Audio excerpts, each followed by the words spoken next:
This is NuMedia TV in London.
Yes, hi, good evening, guys, good evening, everyone, good evening.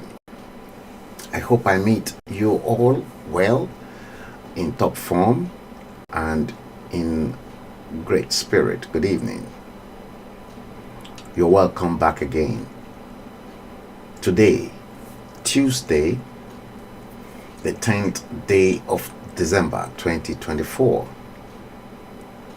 I salute you. I welcome you.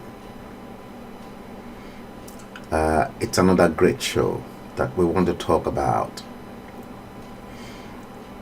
the great decapitated, unforgiven nation called Nigeria. Sensational Nigeria, painful resentment. I'm not going to deviate. from that topic that's been earmarked for this season. I'm not. And I beg to be corrected that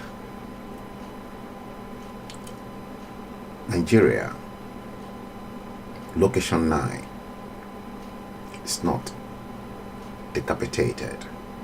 I beg to be corrected.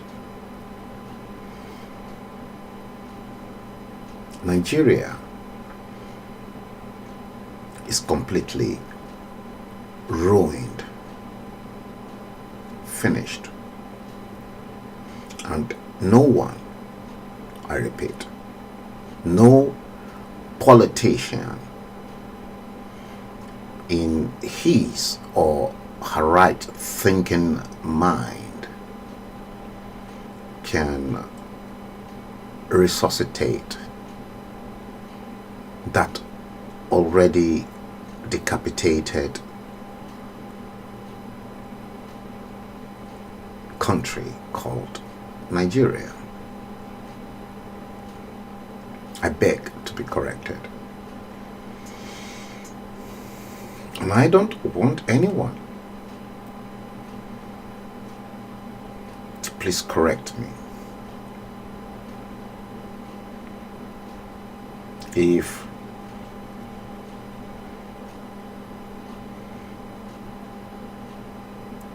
President Obasanjo, former president, can outline that Nigeria failed Nigerians, he's probably just seen that after his generation milked and messed up that whole country. That's why I said I beg to be corrected by anyone or any of the ruling classes.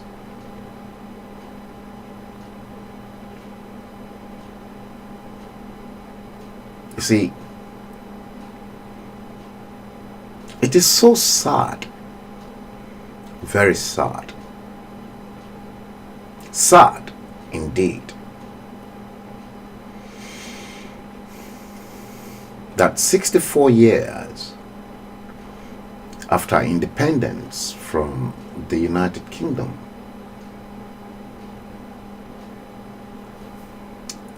that nasty piece of a contraption called Nigeria is still struggling to find a sense of nationhood.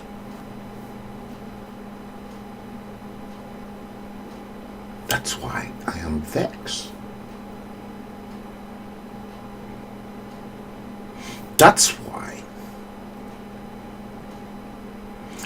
none of those hopeless, ridiculous, blood-sucking parasites, they don't have the interest of that country. I've never used the word nation. I use the word country.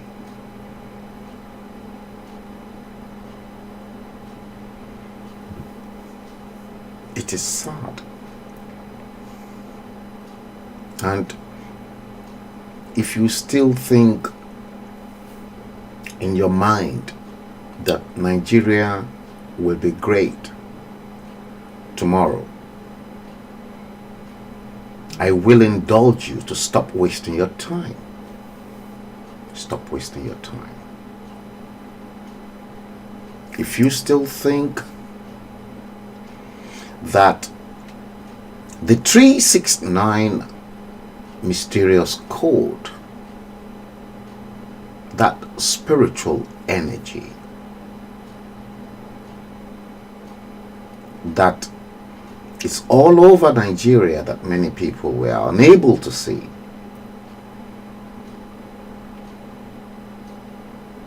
Will be great. You're wasting your time. Never be great. Not in a million years. It can never be great.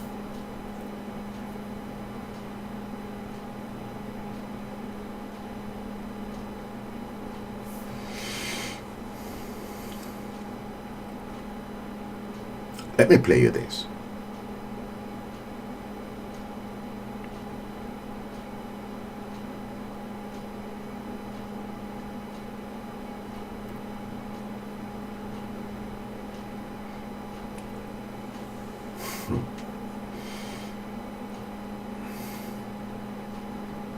See, when you begin to look at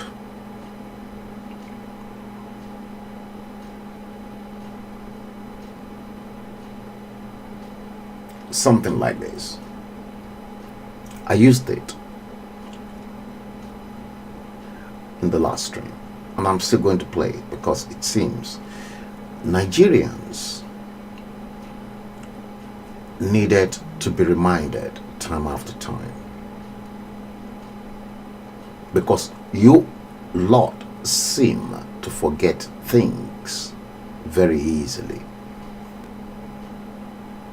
Nigerians need to be bombarded constantly with sad information that will get into their brains. Even though, as we continue to bombard you lot with those sad digital information, even in video form or in printed form, Nigerians are still not straightened.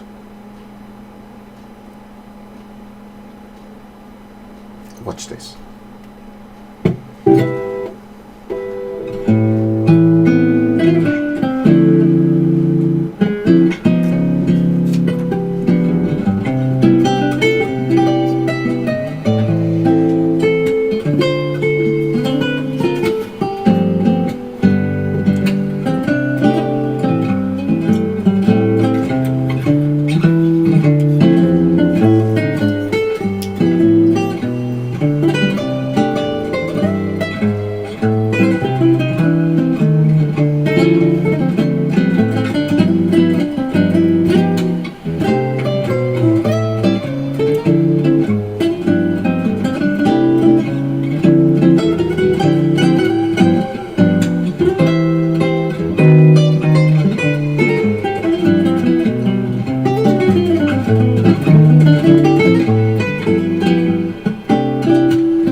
This is NuMedia TV in London.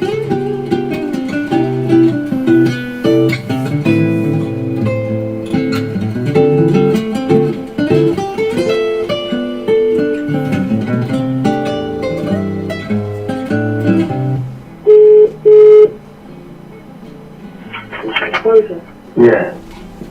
The network, sir. Yes. Oh my God. Let me talk to Amisha first. What are the answers? Hello, sir. Yeah. So, can we think of anywhere across both heads where we can, two states, Arab things from cash and PAD or some other places, bring it back, or you understand, or delay. I'm looking at it, the maximum that I can negotiate with is 20 billion on CI that we can just tell them that because that is the one that was not paid that we've accrued for. So, because I've looked at the account, that is the... So the cash accrued due? Yes, sir. Okay. That is 18 because there is 18 for then there is this 2 billion which are not material for something to be done for EFCC. Like I said, they've taken it as a code. Because that's the maximum we can get from expenses. The any other bullhead where you can find? See, I've gone through all the budgets here. I know material, at least my personal expenses is just increased by 1 billion over last year, and I think we can't go into that place. My other operating. So, now, what's our shareholders for?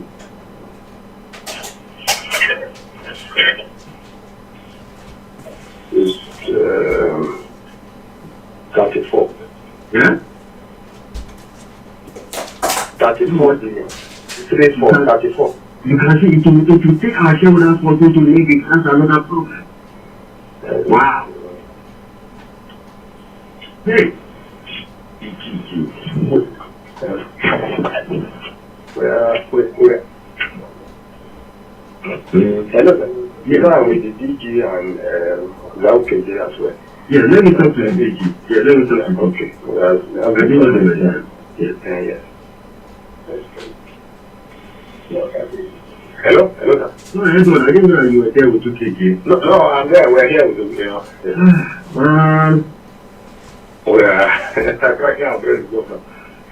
We were thinking of all available options. Because shareholders fund of 34 billion, you need to put this number there to take our shareholders fund to negative, which is dangerous. To negative? Yes. No. We can't do that one.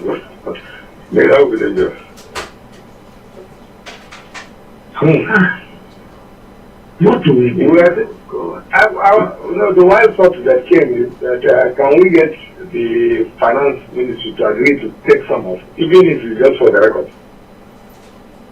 How can they take it now? Take what now? Even if it's just to do some book work.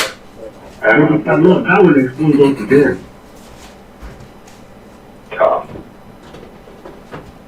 Because that's the only area. There's all these other areas. Okay, what do we want finance to do in this case? Well, the thought was that maybe if they can just, we do some discussion with them, they just write saying that, okay, government will, but you have to maybe appropriate or something. Some document that will do that. They can't try that because without national center and government, you have to go to Federal Executive Council to do that. You have to go to Federal Executive Council. Wow. Damn. Wow. Because, I don't know. I even said we should look at our prevention, but there's nothing much we can do there. There's no intervention. That will not work. No. Wow. We can't afford negative at all. Yeah? We cannot afford deficit. No way. We have to talk along.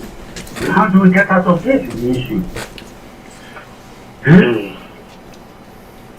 Because the auditors themselves be very careful because, they don't want because they have people who are reviewing their accounts. They are superiors outside the office reviewing their accounts. Exactly. They also, they have their names. Their own governance process. We're not allowed them to even do some of these things.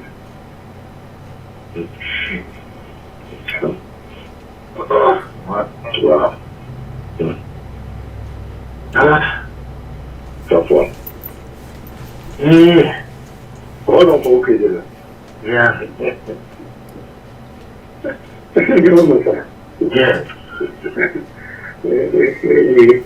We are thinking of all the actions. We have because the Homo has the box. Yes. Of the stock. Yes, because the money has been paid and banks have recognized that amount in their income. Yeah. And naturally the figures will also ask for confirmation to confirm this one. And because earlier I thought we had about 150 billion, which was what was paid in December. Then the initial thought was to look at which were the heavy banks that bought into that. But maybe pick them, but also realize that to have their end of year at December. So they will have recognized that. I am going to pause that there.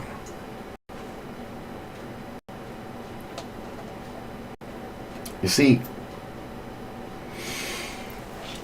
we are still on the fact that we're not going to deviate from how Nigerians, underdeveloped Nigeria,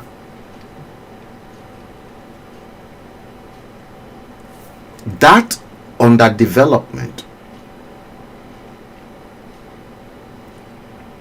is exactly what you have just listened to in that leaked audio tape of the Bank of Nigeria Governor Godwin Emefiele unleashed on Nigerians. You see, the fact of the matter here, let me break it down.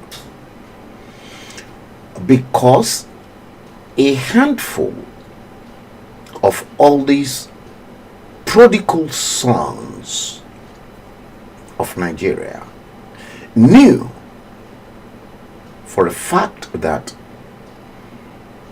Nigeria is not a nation but a mere geographical expression. That's why you see right up till today the level of corruption and looting in that God-forsaken nation called Nigeria is so prevalent. That's why you see right from that moment, from 1966, when Gowon accidentally equally became the military head of state, the corruption was glaring into each and every one's face. That's why from that moment Gowon became the head of state. The only thing, I repeat, the only thing that united Nigeria together is the crude oil, and what each and every one will milk out of the crude oil.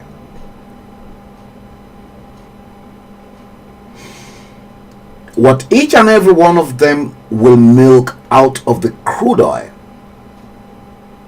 was paramount to many of those old cows who called themselves nationalists. I tell you something.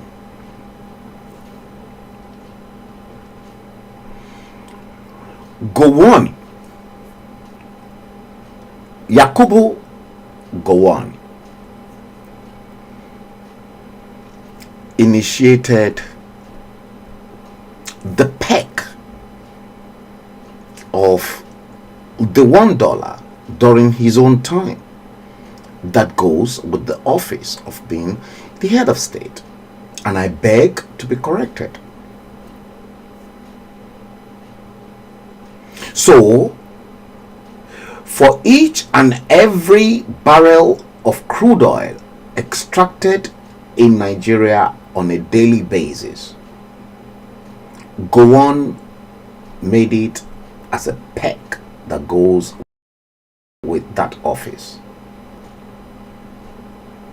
He activated it that $1 on each barrel of the crude oil extracted in Nigeria every day goes to his office.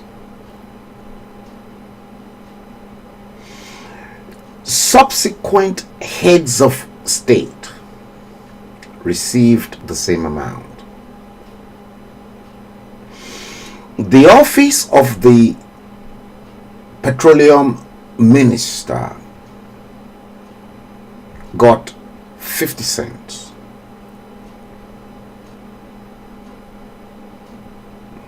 And believe it or not, these were parts and parcels of the tiny little cents that should have accomplished Nigeria in areas of education, in areas of health, in areas of infrastructure development.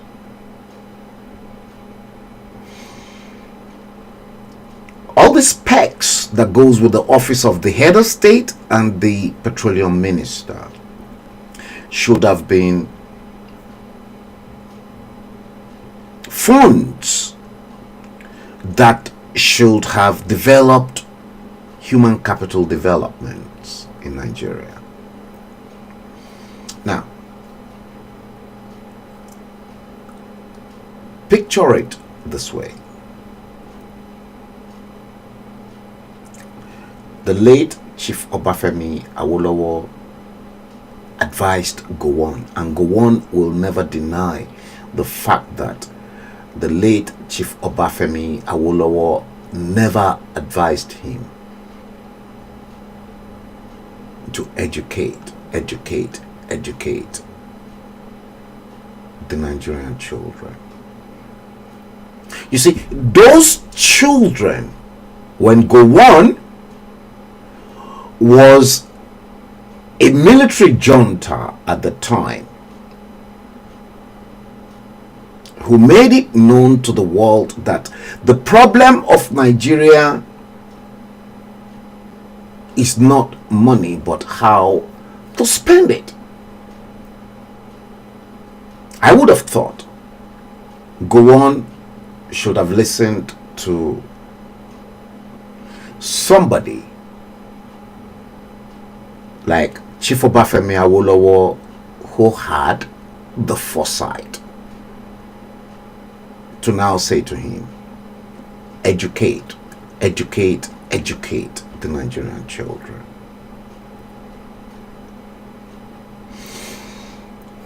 Gowon was never interested in educating the Nigerian children.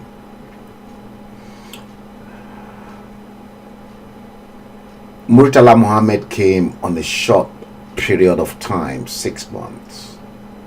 I will exclude him. Obasanjo came after that. Obasanjo was never interested in educating the Nigerian children. But in the old western region, there was no oil. Awolowo initiated, in other words, activated the free educational policy to which children in the western region of Nigeria were educated with cocoa money and palm oil money. Western region palm produce. Eastern region under Nnamdi Azikiwe said emphatically to the British they were unable to carry out the program.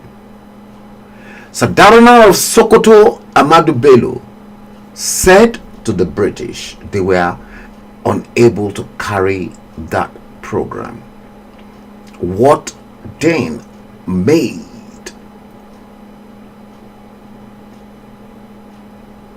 Obafemi Awolowo to be successful in carrying out that program in Western Nigeria? Perhaps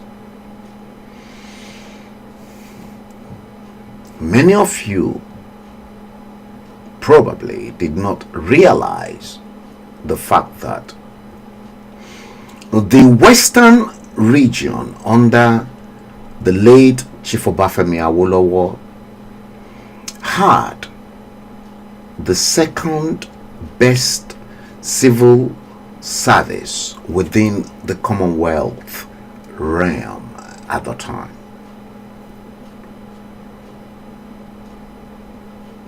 Ask yourselves, why did you think that the British establishments even said Obafemi Awolowo from the western region of Nigeria came before his time?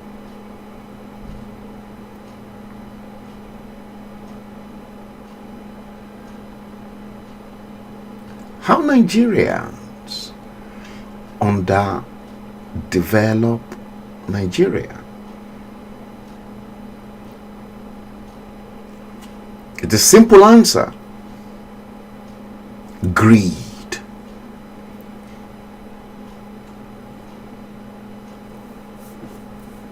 The greed by man made Nigerians to underdevelop Nigeria because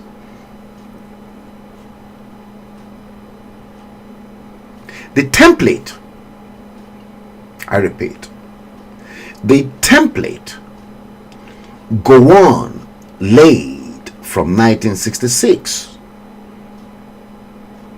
is exactly what the remaining leaders that came after him perfected.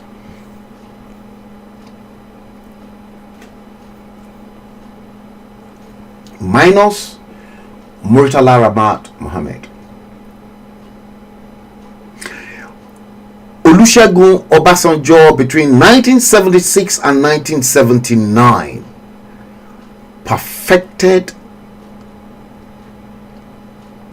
that loophole inside Gowon's administration and then utilized the loophole to better the stock in his own life.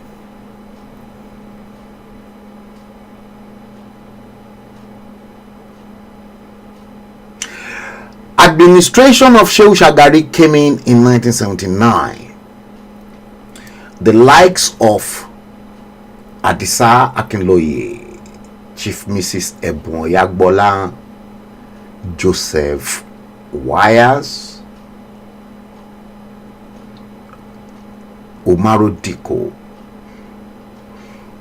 all of them equally perfected exactly the loophole in Obasanjo's regime to better the stock for themselves and their generations that are yet unborn.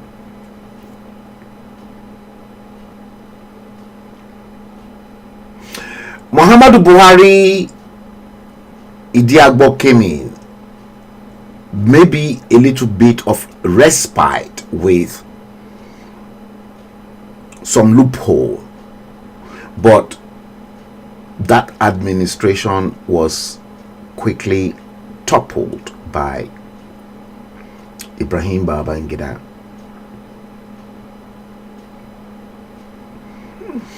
In as much as Babangida perfected the same loophole, so also Babangida did marvelous things. And make no mistakes, and I beg to be corrected once again because I know exactly what I am talking about.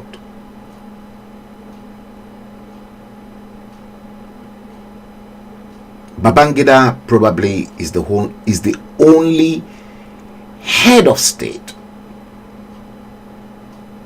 the last head of state in the federation, in that contraption called Nigeria, that truly developed Nigeria, unbiased.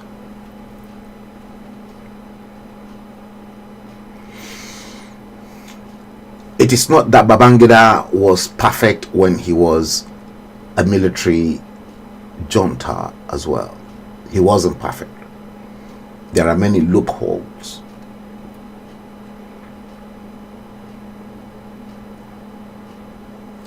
After that,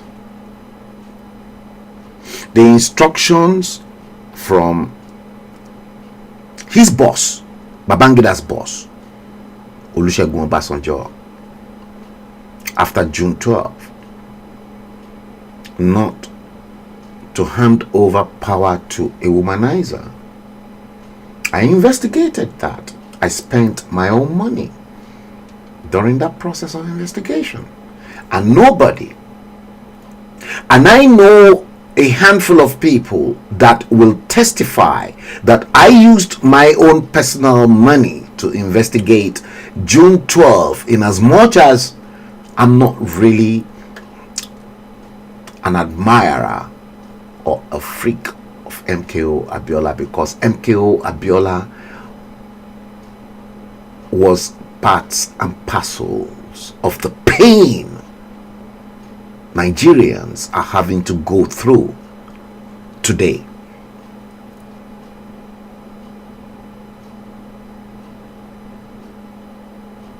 But I investigated June 12 just out of my own curiosity.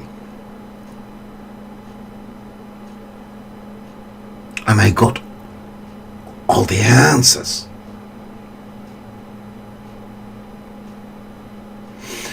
Now you can begin to patch the puzzle together to begin to see how Nigerians underdevelop Nigeria.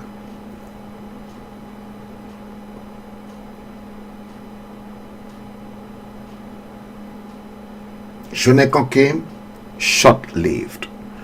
Abacha took over. What happened? Even in death, Abacha continued to remit money back to Nigeria.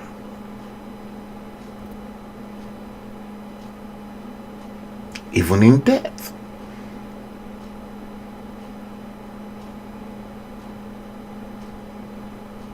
Obasanjo came there 1999. Don't let us talk about how much Abdusalam Abubakar did whilst he was there.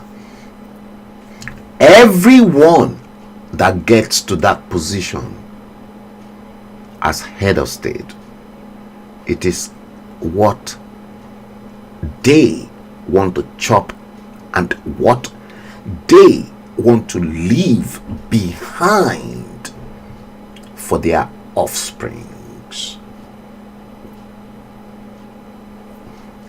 Their children and children that are yet unborn. That is why it is so painful to me. And that is why in 1980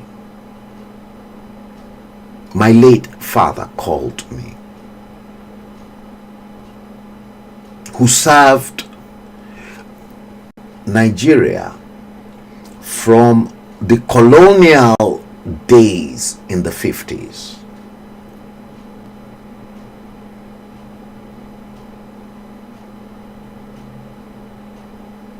As the first black chief. My dad was the first black chief town planning officer for the whole of the Federation of Nigeria under the British rule. At the PWD office. Served diligently. Yes, people may argue my father was a product of the colonial rule. Yes, colonization brought its own ills and its own its own advantages, both advantages and disadvantages. Perhaps my late father was one of those with those advantages of the colonial rule. But as far back as 1980, when my late father retired from the Yaba College of Technology as the head of department civil engineering and building, he called me and then said, pack all your loads and leave this country, because this is not the way to run a country. January 1980. Imagine my father at the time, who fought Gowon's administration from the 60s to the time Gowon was toppled, and then continued the same fight up until 1980 that he got fed up and then said, leave and go to where you rightly belong, because this is not the way to run a country. That this country, 1980, my father told me Nigeria will collapse and Nigeria will never make it anymore, because that is not the way to run a country. And since that period of 1980, I tell you, Nigeria collapsed. And up till today, from 1980 to 2024,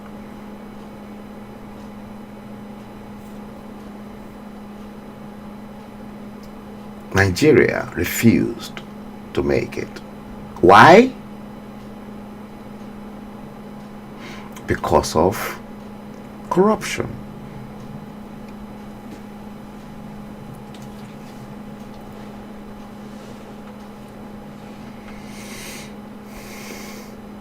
If I tell you some of the few things as well,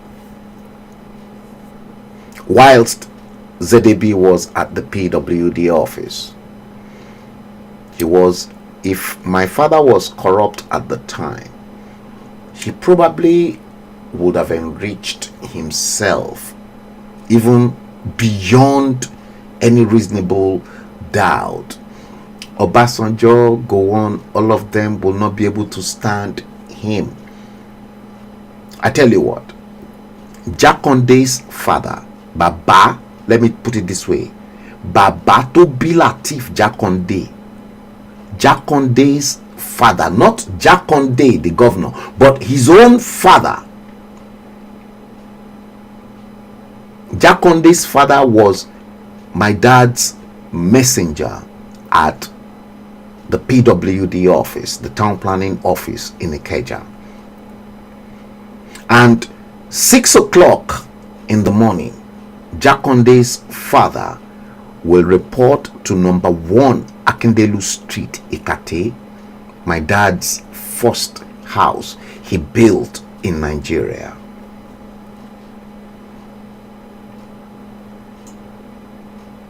My dad, those days, will leave the town planning office with huge plans, different plans that needed approval, that he was unable to approve whilst he was in the office. He'll take them home, he will study all the plans overnight and work on the plans. The ones that need that needed approval, he will approve. The ones that are below standard of approval, he will strike out. It got to a situation. My dad told me this later on, that Jakonde's father then called him and then said, ZDB, ìwé ẹ ti pọ̀ jù. Ó ti lè rọrin mọ́ plan kó ranjú mọ́ gbogbo plan yẹn pé eléyìí ló máa approve, eléyìí ló ní approve. Ìwọ consign ní gbogbo plan yẹn, àgbé ẹ̀tọ́ ẹ, àgbé padà, àgbé pàdé ẹ nílé. My father rejected the offer. And I think if any of my dad's students at Yaba College of Tech will be listening to this, they will testify that, Enyoni, he was in a better position as well because he had consultancy with Shell at the time.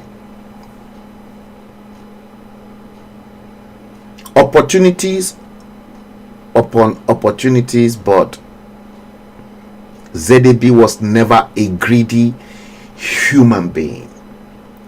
So he had the opportunities to even be richer, to leave us with maybe 1,000 different properties, homes, nothing. The only property my father left behind is at number 1 Okemesho in Akure.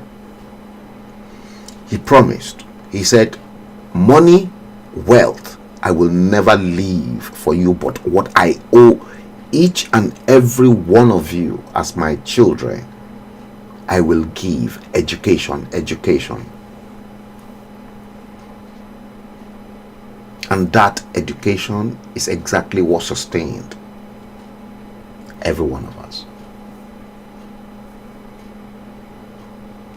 Nigerians and all your blood-sucking parasites are not really interested in you, Lord.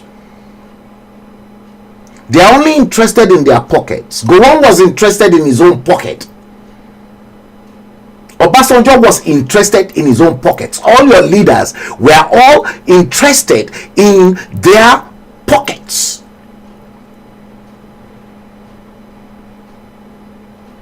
Now, when you begin to look at all these leaders, when you begin to look at the obscene amount of money that's been looted in that same country, you begin to wonder, how is this country still standing?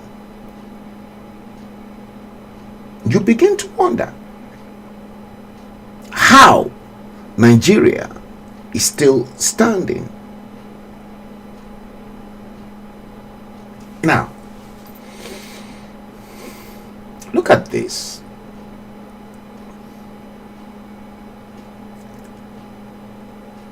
Let me bring this in for you. I'm not going to make this a long podcast.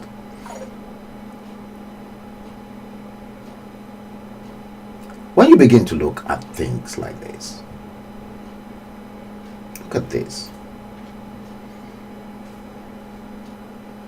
When you look at how Abacha looted Nigeria, look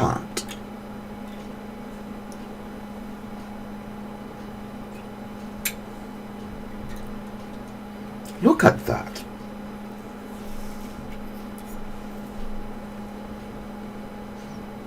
Just one head of state.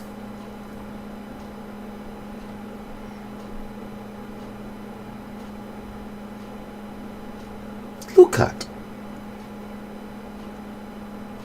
And Nobody can question that. To the extent that your fake dodgy latex Muhammadu Buhari even said Abacha never stole Nigeria's money.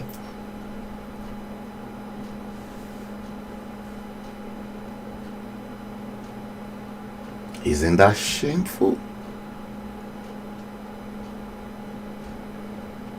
Isn't that shameful? When you begin to look at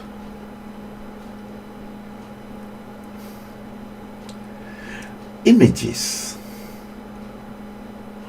like this,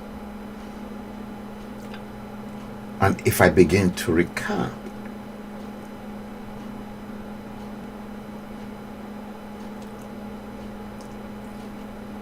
this,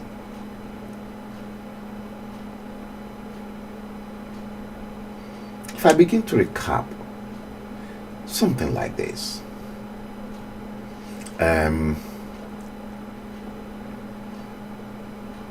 let's look at this. Let me start from Stella Odua.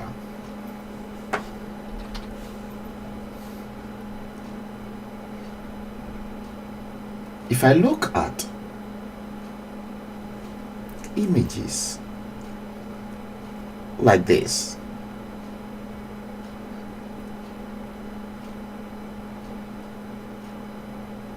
just one woman, Stella Odua,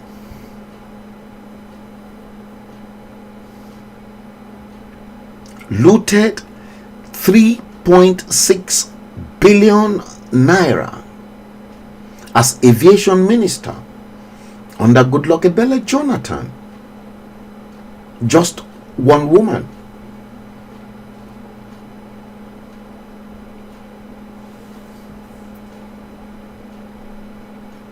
Nigerians are not looking into this. Stella Odua's case is dead. Stella Odua's case is gone and dusted. And you know why?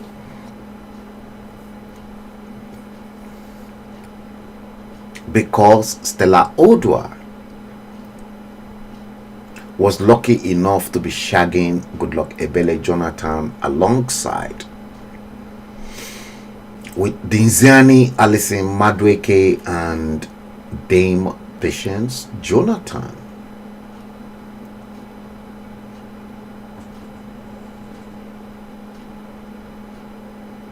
Dusted under the carpet.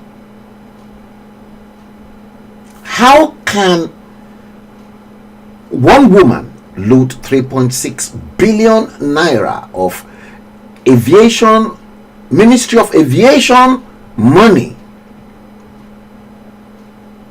and no one is talking about it?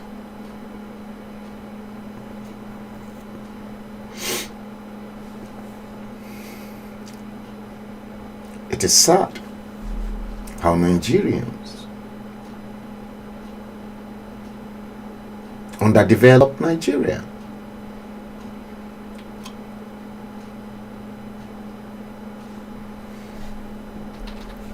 here, the same Stella Odua. Look at that. Look at that. The same Stella Odua.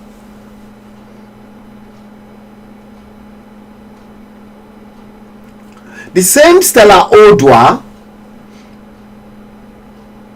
now had the audacity in, guess what, 2017, to now tell the world that how Diziani forced Jonathan to sack her as aviation minister.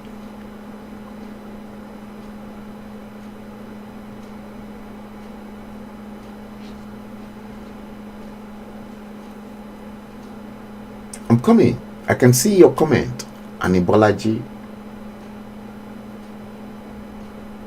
You can clearly see that. I'm not making this up. You can see the date. How Diziani forced Jonathan to sack me, Stella Odua.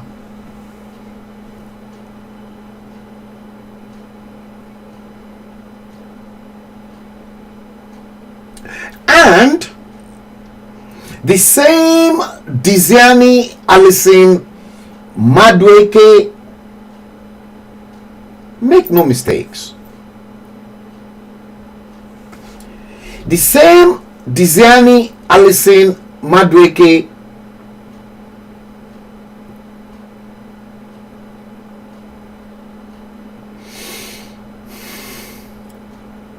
listen, watch this. The same woman, the same Diziani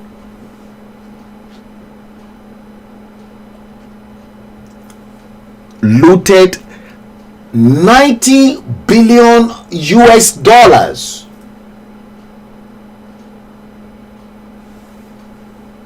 Not 1 billion, not 2 billion, not 3 billion, 90 billion.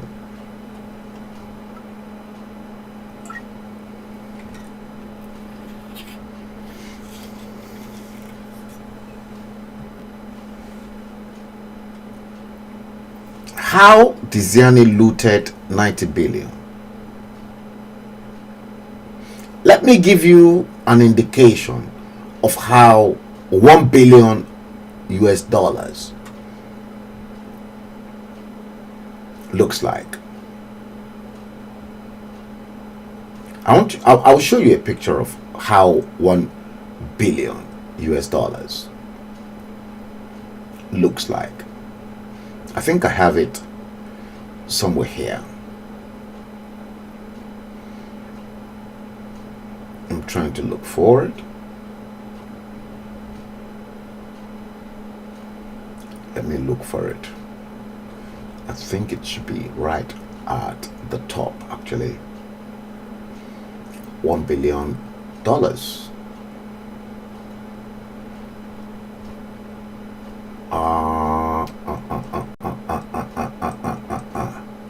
Okay, let me hang on, guys. I think I brought it in here, actually. I think it should be here. Let me take my time and look for it.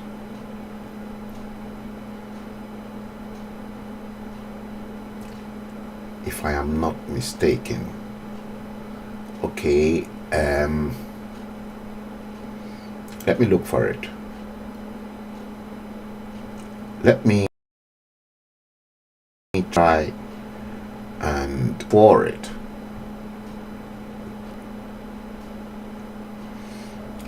I think I know where it is going to be.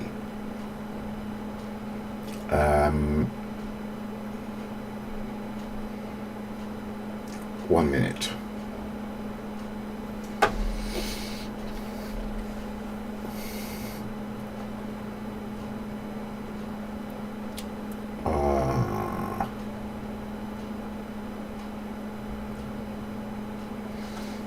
Let me see. Oh, I thought I had it somewhere here. Let me do it this way.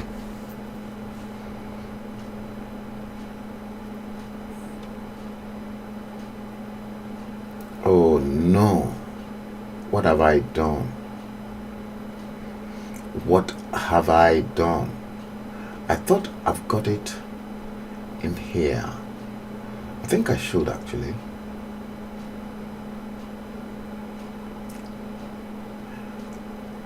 If I can't find it, I am going to move on.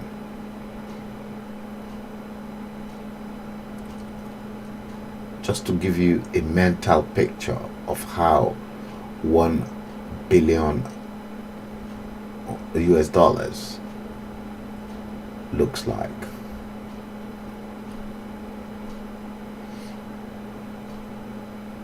Okay, I don't really think I brought it into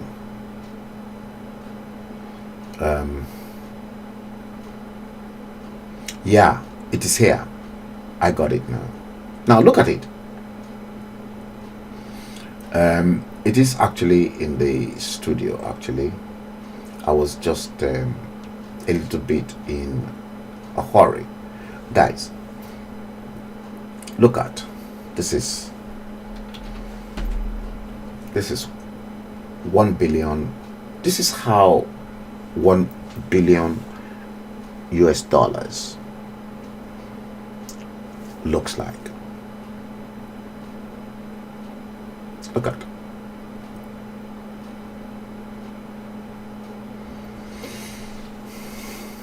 You are looking at a graphic picture of how 1 billion US dollars look like when it is touched. That's how 1 billion US dollars look like. And each and every bundle, there's $100 in each bundle, or if we call it a bale.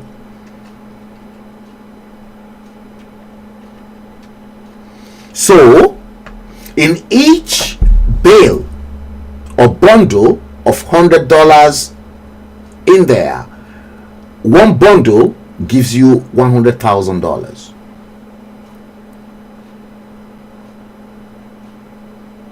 $10,000. One bundle gives you $10,000, not $100. One bundle of $100 will give you $10,000. And that's a graphic picture of how 1 billion US dollars looks like. Now, imagine, I want you to now imagine one woman, just one woman, because she was lucky to be the petroleum minister.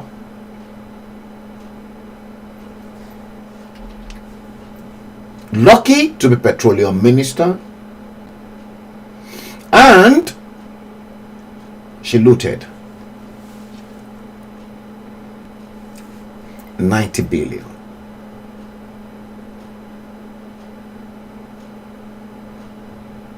Don't you think that is obscene? And this same woman,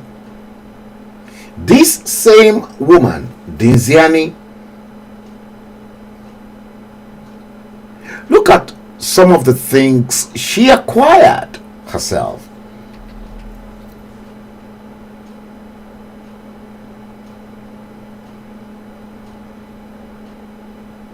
Look at things she acquired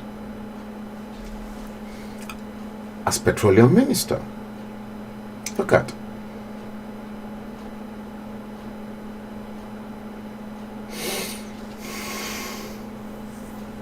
1,897 jewelry items worth 40 million US dollars seized from Dinziani Alison Madueke. Just jewelry worth 40 million US dollars. How Nigerians underdevelop Nigeria.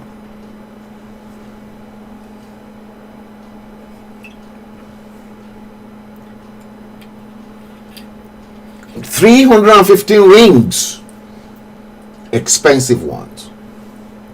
304 earrings, 74 pendants, 174 necklaces and earrings, 77 brooches, 419 bangles, 267 necklaces, 78 bracelets. And the source is there.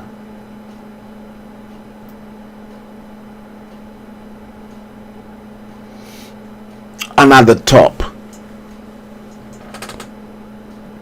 189 wrist watches.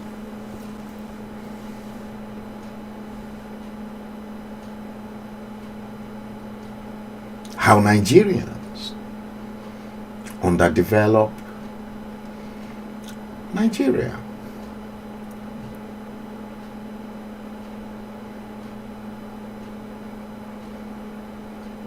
I'm crazy sometimes.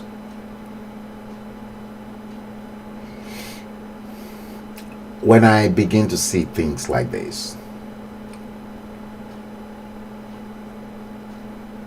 when I see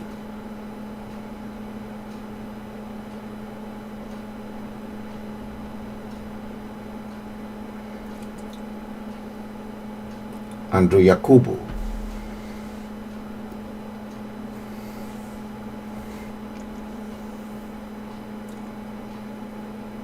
when I see Andrew Yakubu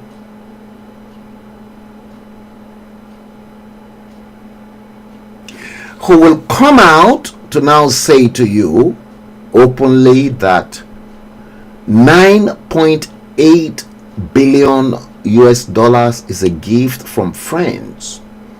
That was the former managing director of the NNPC, Nigerian National Petroleum Corporation. 9.8 billion US dollars.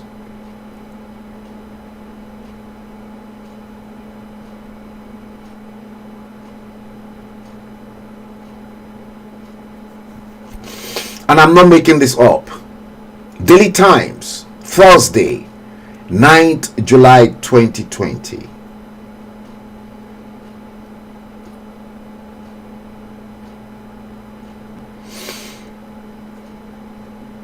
The managing director of the Nigerian National Petroleum Corporation telling you he got a gift of 9.8 billion US dollars from friends. How Nigerians underdevelop Nigeria.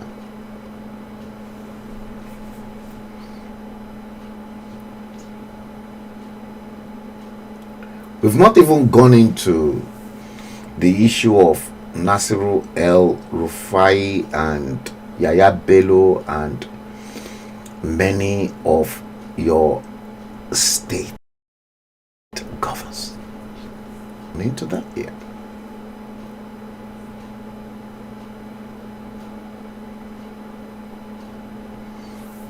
We haven't.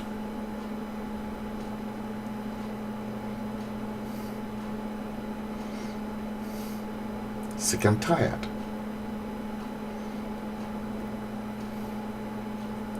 You see, the only thing that is holding Nigeria up to date, don't let us lie to ourselves. The only thing that is holding Nigeria up to date is this.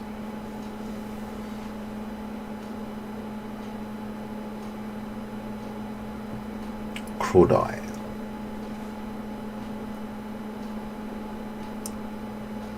This is exactly what is uniting Nigeria to date. You see, the moment this lubricating oil ceased to flow, you will soon discover Nigeria will break up.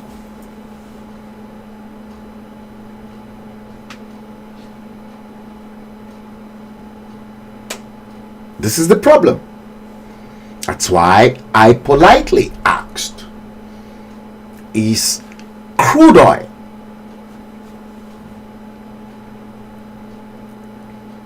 a curse or a blessing?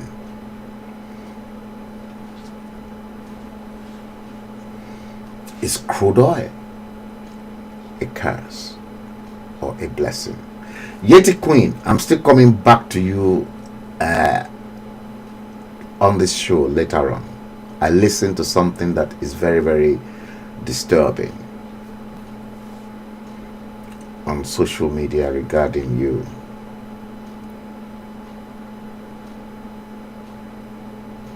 Is crude oil a curse or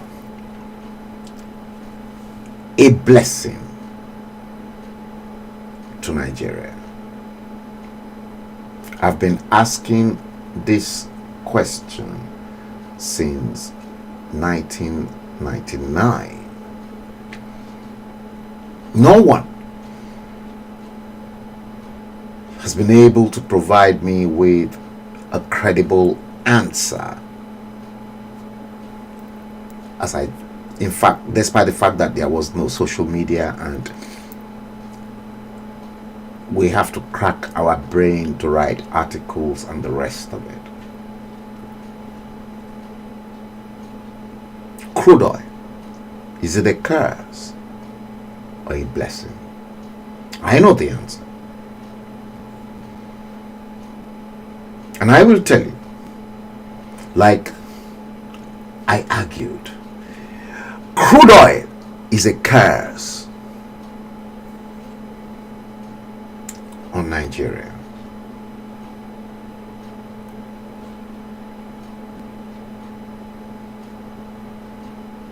It should have been a blessing, but it is a curse.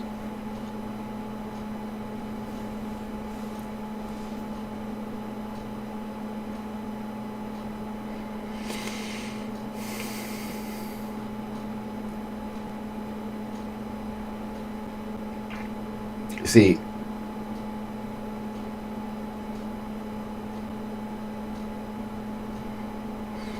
when you begin to look at something like this,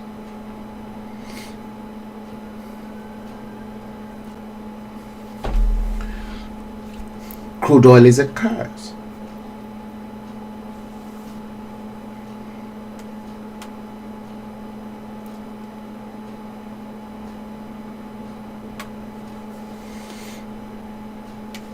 You see, crude oil production in Nigeria, June 2024, was 1.36 billion barrels per day.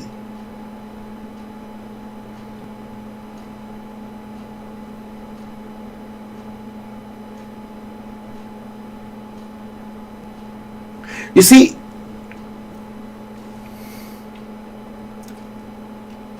I made it known to you that the subsequent leaders that comes into the limelight after the departed ones, they perfect what their predecessors were unable to perfect.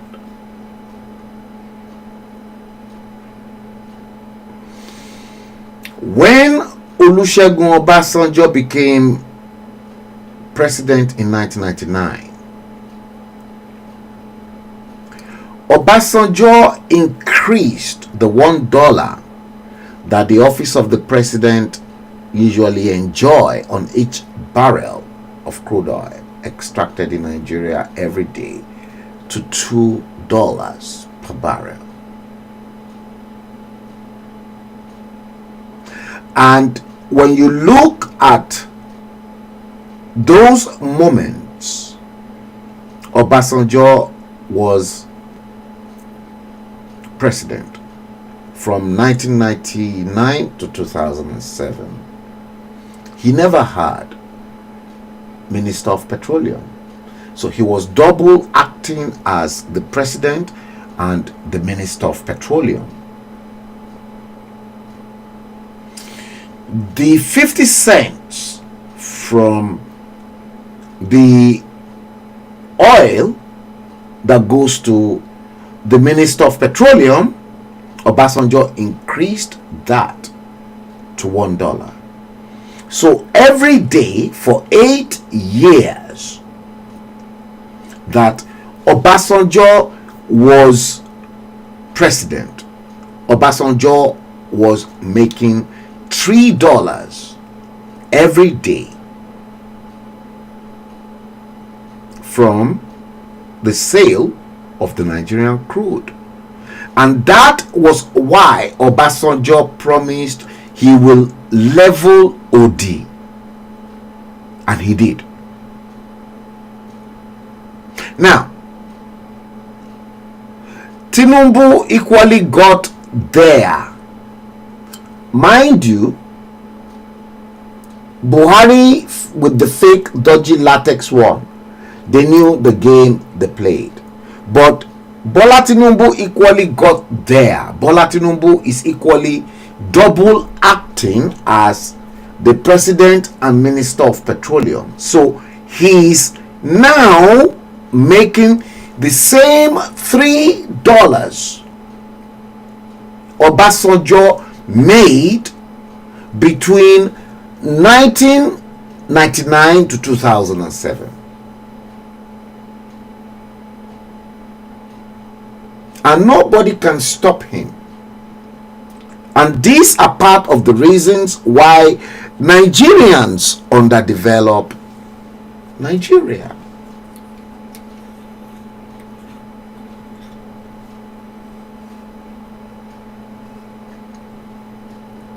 Not until the day you begin to look at this level of information that we will begin to straighten out where we are, what led us to this particular place that we find ourselves, and how do we get out of it.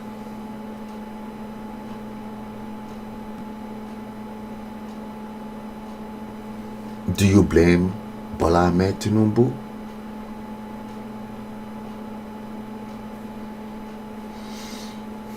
He probably looked at what happened in the previous administration and he's now perfecting his own.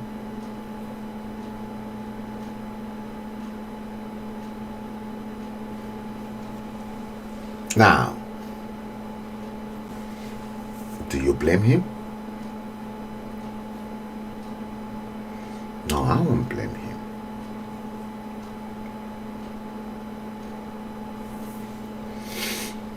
I won't. Because there's a lot more to it.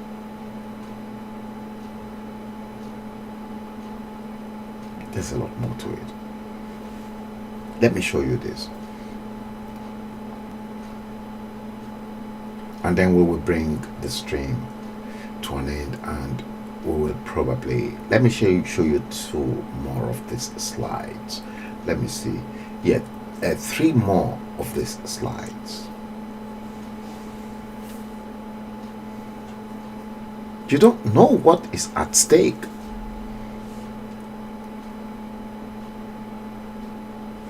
Look at this.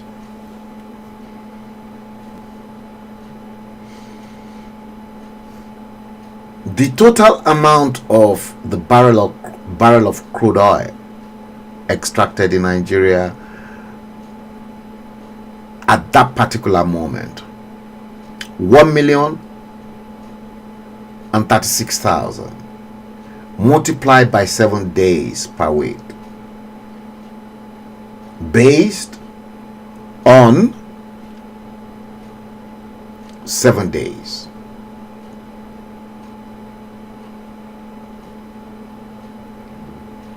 We are looking at 21,756,000 US dollars. Then multiply that by 3.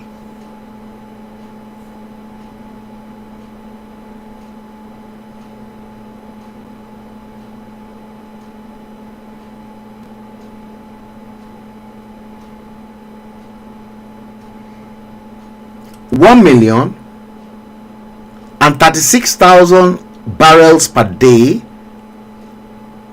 times 7 days a week will give you 21,756,000. Multiply that by 3. That gives $3,108,000.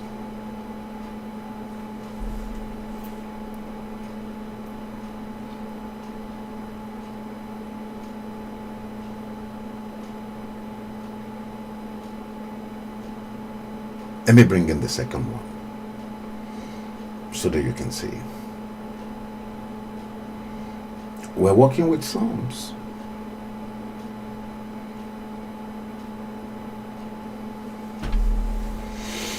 The second one is coming.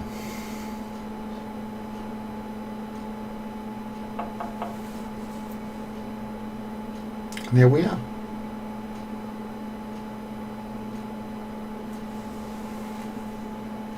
There we are.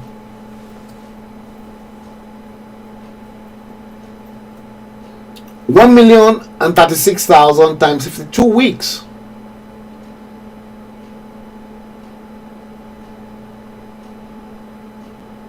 That gives you 1,131,312,000 barrels per week.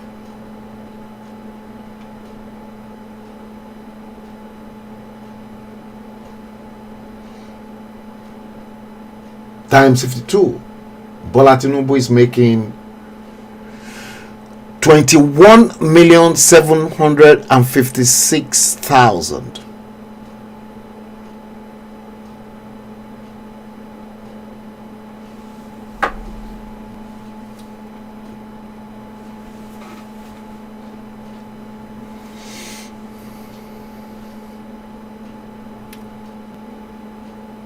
How Nigerians underdevelop Nigeria. Nobody is going to develop Nigeria. I repeat. Everybody is in the game for their own personal gains and need. That's why they impoverished a handful. Yeti Queen. I don't want to make this more than an hour and a half. Yeti Queen, what happened between you and Koiki? I felt a little bit disturbed with that when Koiki was chunking out a whole loads of garbage. I think you are quite older than that, and don't reply. That's my advice. Anibolaji, thank you.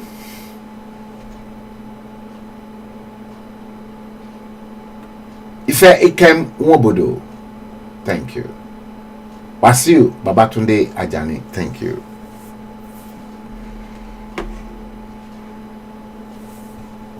I know all my regulars on the stream, guys, but you won't believe it, I'm doing very, very well on LinkedIn. On LinkedIn, at some point in time, don't let me even say that, because LinkedIn is for professional people. I don't want Nigerians to get onto LinkedIn, because LinkedIn is strictly professionals, and I get more responses from LinkedIn than Facebook and YouTube. Guys, I've got loads of materials as well that we're going to discuss, that we're going to trash out. I want you to please, if you want to, share it. My page is not monetized, but if you want to share it, you are free to share the stream. And at the same time, If you feel you need to give us that thumb up, yes, give us that thumb up. It will help us, and it will help Facebook and YouTube algorithm. In fact, I don't even care anymore. I just want to talk secretly and silently, and maybe all of you that are listening to me are the enlightened ones. Yes, you are probably the enlightened ones. Those that are not enlightened, let them be in the dark, because they will never know, and they will never catch up with the knowledge that is being dispatched from this end of the dispatch box. Let me seize this opportunity to thank all of you that tuned in. Anibolaji, are you based in the UK? I discovered you are based in the UK. All right, let's do it again. Click the following, like, and then share if you want to share it, and then like, subscribe, and click the bell icon on Facebook. Today is Tuesday. Let's do it again before the end of the week. I can't promise when, but before the end of the week. And until that time, I wish you love. I wish you God's blessing.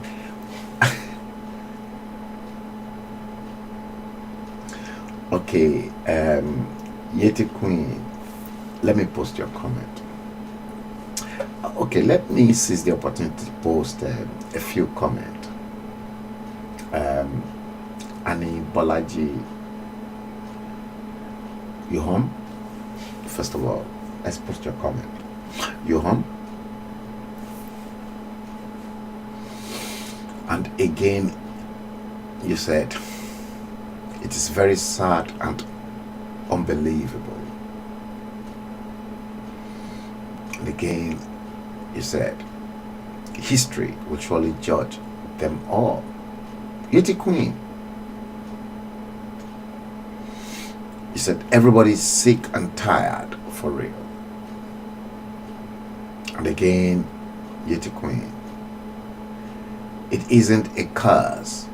It is just that our leaders are selfish and they're only there for their own interest.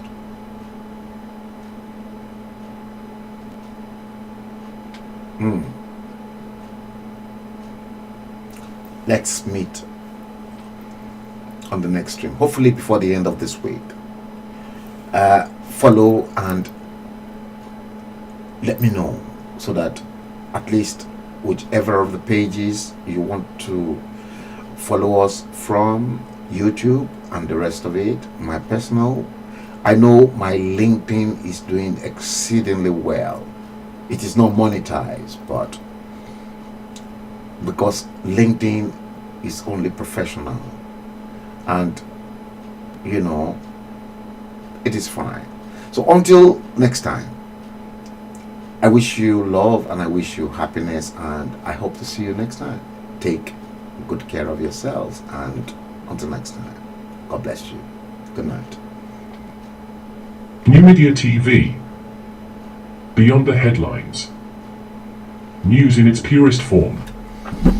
If you have enjoyed this video or any of our podcasts or live streams, don't forget to give us a thumbs up, share it, and subscribe for more content like this. We make information simple. Your experience matters to us. Liberty Media Communications. Live stream with confidence. Fewness of words. Greatness of deeds. We empower people around the world to stand up for their social or ethical principles of freedom or entitlement. That's all for now. Thanks for watching. See you in our next video or live stream.